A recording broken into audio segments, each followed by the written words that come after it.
Mr. Gary Austin, this music signifies that it's time for the Answer Man segment. You know, that music's just slightly mystical, sort of, beat to it, Yeah. kind of. So what happens is people say, that MPS, he's got an answer for everything. And I became the Answer Man.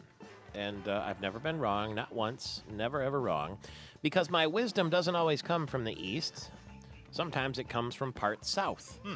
And you will pose the questions as usual. Now, the first thing that you have to know is if you were here in our Gillespie Group storefront studio on the Avenue of Michigan, which we welcome you to do. We're just a couple blocks from the Capitol, right on the Avenue. You can watch from outside. There's a lobby with memorabilia. You can sit inside. There's a coffee house with a window attached. You can see it all if you're not watching on Fox 47 right now, or you don't see it on YouTube. I normally put on the Answer Man hat, which is like a big bulbous crown, sort of like an old.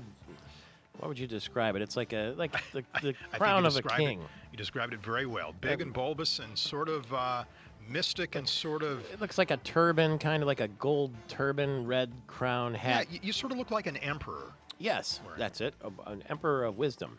Yes. But because last night was the Miss Universe pageant, and we were hoping that Miss USA, who is from Michigan, would become Miss Universe. Rima Wait a Fakih. minute. You're not substituting a two-piece bathing suit for a. No, not exactly. But Miss USA did not win, by the way, in case you're Sadly. wondering. Didn't even come close.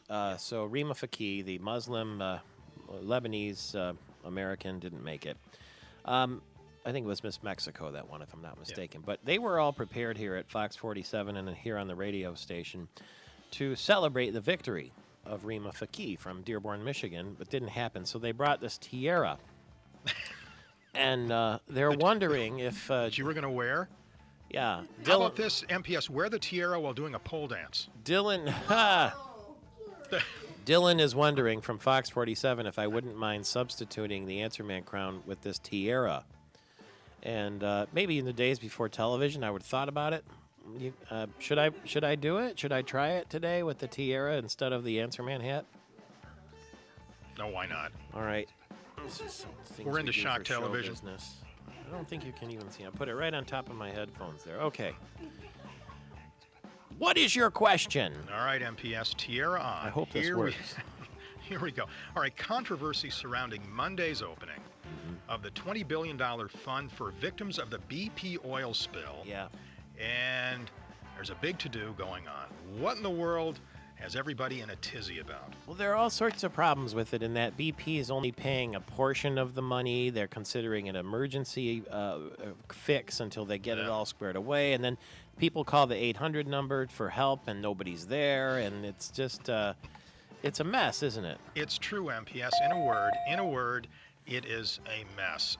Now, we have some critics going so far as to saying the poor fella, Kenneth Feinberg, who has the very unenviable job of overseeing all this, he's the fund administrator. And word has it that there are quite a few folks saying he's being unfair. Now, claimants will be required to waive their right to sue BP if they hop on board the government plan. But some say the government plan is a mess to start with. So, MPS, this is going to take forever to sort out, I think we can safely say. Have you ever heard of this website, MPS? It's a sex-themed website. Now, what would make you think that I would know of a website like that? It's called thedirty.com. Can you No. imagine that? Well, Vice President Dan Quayle's son, Ben, apparently, according to Political.com, was doing some writing for this outfit. And now, he's running for that congressional seat in Arizona, big primary today there. And now Dan Quayle, the former vice president, haven't heard from him for a long time. He's defending his son, saying the allegations are simply all misguided and what have you. So anyway. It's been, he's the one that had that campaign commercial that said Barack Obama is the worst president in the history of the United States. Yeah. By the way, I just looked at the dirty doc. I don't advise anyone look at this. Is that? I've never heard of it until I saw it in the story. Even especially, you don't want to see that. Really? No. Okay. It collects. I know that means 8 million people are going to look at it now, but trust you shouldn't me. have said. No, MPS, You say don't wanna this. see that. Check it out right now. No, you don't want to say see that. And then if you did, no one would. No. Okay. It collects trashy nightclub pics from cities all over the country and puts them online for everybody to see. So.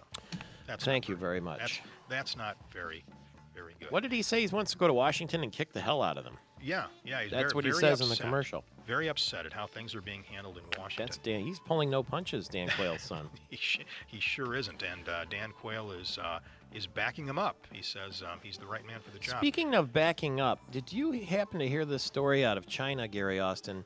You know, people are in their car right now in the various locations that we have radio stations across the state. They're in Grand Rapids and Mount Pleasant and Lansing and Traverse City, and maybe there's a little bit of traffic. Maybe not. You know what I mean? Right. Usually the commutes aren't too long. There is a traffic jam in China that is stretching 60 miles long. Wait a minute, 60-mile traffic jam. 60 miles long, and it has entered its 9th day, and there is no end in sight. What? Cars people and are trucks. Stuck. They can't Yeah. go anywhere. Cars and trucks have slowed to a crawl since August 14th on the National Expressway kidding. 110. Well, wait a minute. So, folks in the middle, you can't back up. You can't drive around No. it. You can't get on. You're stuck. There are construction projects that won't be completed until September 13th, and there are severe delays. 60 miles long, a jam up there. And the next time you complain about getting stuck in a traffic jam where Yeah. you are Just imagine. in the Great Lakes state, just think about what the poor folks in China are dealing with. I guess the motorists are playing card games and playing chess to pass the time, and they have homesickness because they're in traffic for so long. What do you have to eat? They've set up kiosks for food and drink along the road. What about, like, you have to go to the restroom? And instant noodles they're sold 4 times a day while people wait in the congestion.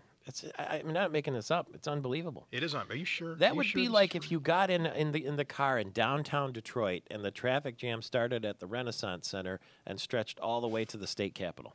Yeah. Could you imagine? I That's can't imagine. unbelievable. And it just, I mean, this must be just inching along, if that. Yeah, another Answer Man segment, completely, absolutely perfect. Thank you very much for that. Anytime. I appreciate it. I've never been wrong, never ever.